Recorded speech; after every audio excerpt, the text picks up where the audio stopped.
This is the last in the series of Where's My Miracle? And it's called Provision. He provides a broad path for us, it says in 2 Samuel. He provides supplies, it says in 1 Kings. He provided the deliverer in Jesus. He provides food. He provides armor, clothing, provides rain for the earth and food for the creatures. He provides for the poor. He provides redemption, water in the wilderness, peace and prosperity. He provides morning and night and land and dwelling places and strength and all sorts of things. He richly provides us with everything we need for our enjoyment, it says in 1 Timothy 6:17. I'd say one of the very definitions of the character of God is that he's a provider. In fact, in Genesis 22, we read that God is Jehovah Jireh, my provider. It was in the text about Abraham being asked to offer his son on the altar and then God providing a lamb in the bushes instead. When we speak of the word provision, we're often referring to things we need for a certain activity, like maybe provisions for camping or a meal for our family or for a fishing trip. It's loading up the necessities just in case we need food, bandages, water, all the things that might come up in a situation. We need to be provided for. It's a basic need from the time we take our first breath. We need provision. And I read this of how we view provision at our worst. Here's a quote. At our worst, we think of God's provision as if he's a waiter. We signal him to our life, place our orders in faith, and receive what we have requested. We do think of God providing for us jobs, family, friends, care, church, abilities, answered prayers. These things are significant and meaningful. They're a portion of God's provision, but too often we stop there, and in doing so, we fall short of the deep reality of what the Lord shall provide really means. So in this devotional today, we're looking at the miracle of provision, and we have to look at the cross. There, Jesus provided for us our deepest need, and that was salvation and life over death. And yet, when faced with desperate needs of provision, we falter in our faith.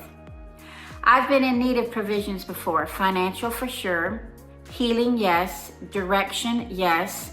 And when I prayed, often my needs had to do with provision to pay that bill, to get that job, to have wisdom in this area, what we see as the basic needs of life. Because we're pretty basic people, natural and fleshly, seeing what we need to survive all the provisions. But we can lose sight of what God means when he says he will provide richly all we need to enjoy life. In that chapter where that verse is found, it talks about not being arrogant or putting our hope in wealth or money, but rather pursuing provision in the area of gentleness, endurance, faith, etc. We're to be rich in good deeds, willing to share, so that we may take hold of the life that is truly life, the firm foundation. I wonder sometimes if we just prayed for those things, for a gentle heart when wrath wants to rise, for a willingness to share when we want to hoard, for endurance in the race instead of snacks and drinks on the sideline, if we'd see more miracles of the provision kind. We can get lost in our needs when our needs are great, and there will be for sure times in our lives when we need provisions. Our kids will need provisions that we can't grant, all kinds.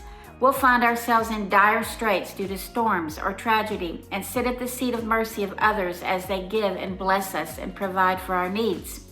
And we might even see a miracle of provision of the greatest kind that boosts our faith or the faith of our children. But when kindness and gentleness and all the rich things of God's character start to emerge through the living life of the provider, the one who gave us the cross, we might be blown away with provisions that start to sustain us for the life that is truly life. It's a different way to look at the miracle of provision, isn't it? And he always has an order to everything anyway. Seek him first, and all these things are added, the ones that we're seeking instead of him. The miracle of provision encompasses all the miracles we've talked about in this devotional series.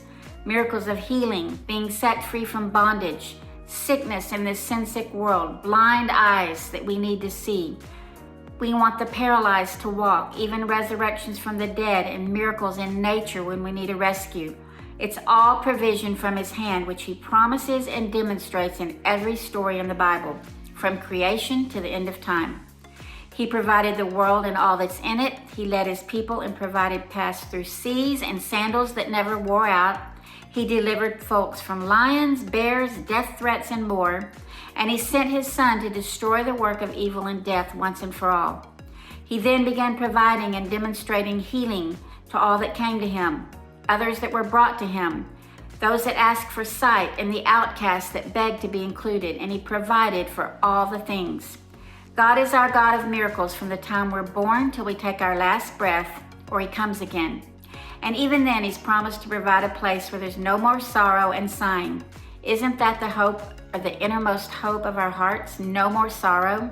But the cool thing is he's offered his presence to sustain us in joy while sorrow surrounds us in this sin-sick world in which we live on a temporary basis, all the while being shaped and formed to run the race and produce good fruit. Where's my miracle? Well, he's right here among us and in us, and he's for us, not against us.